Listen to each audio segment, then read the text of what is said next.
سلام رفقا، حالتون چطوره؟ خیلی خوش اومدید به این ویدیو. من اسمم یاسین بلیتز و امروز اومدیم با اولین ویدیو کانال من. خب بچه‌ها، من داخل این کانال راجع به ماینکرافت بدوارز و بازی‌های دیگه‌ای که در آینده قراره بهشون فکر کنم ویدیو میذارم. از آینده رو دارم پیش بینی می‌کنم در اصل. خب ببینید، امروز اومدم بریم داخل سرور تریکس مانی با هم دیگه داخل پرکتیس چیل کنیم و بازی کنیم و من خودمو به شما معرفی کنم و راجع به ایده هام صحبت کنم. امیدوارم از این ویدیو خوشتون اومده باشه. بدون معطلی بریم سراغ ویدیو. خب من برای مچایی که الان انتخاب کردم اینو پت فایت انتخاب کردم که بازی کنیم.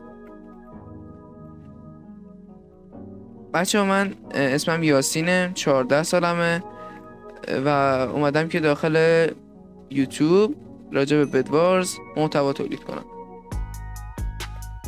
خب به این یاروی ما یه راش بدیم. به نظر که نوب میاد.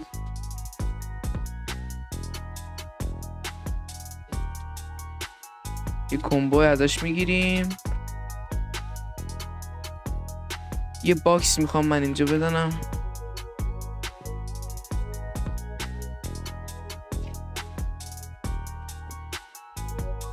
آره خب اینم من بزنم. علی خب این دست رو زد. خب اولین فکری که من داشتم برای ویدیو ساختن این بود که من 1-2 سالی هست که دارم بدوارز پلی میدم. قبلش ماینکرافت رو پلی میدادم و وقتی که پی سی خریدم دیگه شروع کردم به پلی دادن بدوارز. حالا تا یه سطحی خودم قوی شدم، البته از خودم تعریف نکنم بهتره. تا یه سطحی قوی شدم و گفتم که این همه آدم دارن ویدیو میذارن، چرا من نذارم؟ آره بده این یارو رو هم بزنیم. آخ خب این هم شد که اولین ایده من که بیام و داخل یوتیوب ویدیو بذارم. ولی راستی هیچ ایده ای ندارم داخل کانال چه چیزایی بذارم. مثلا سعی دارم که تو ایده های خودم، تو فکرهایی که خودم کردم اینه که مثلا ASMR بذارم، پک ریویو و کلی چیزای دیگه. راستیش اینه امروز اومدم میذاریم با هم دیگه چیل کنیم و خودمون رو بهت معرفی کنم و آره. خب من این بده یارو رو میخوام بانتب شدم.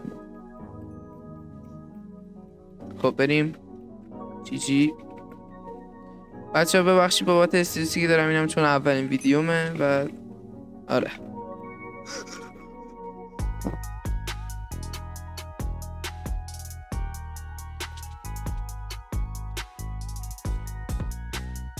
خیلی بد دارم پلی میدم و بدمم رفت.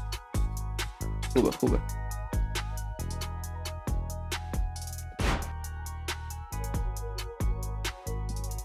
بیا بده تو بزن، بیا بده. میخواستم ترپش کنم نشد. بده تو زدم. کجا میره؟ کجا؟ دلغک.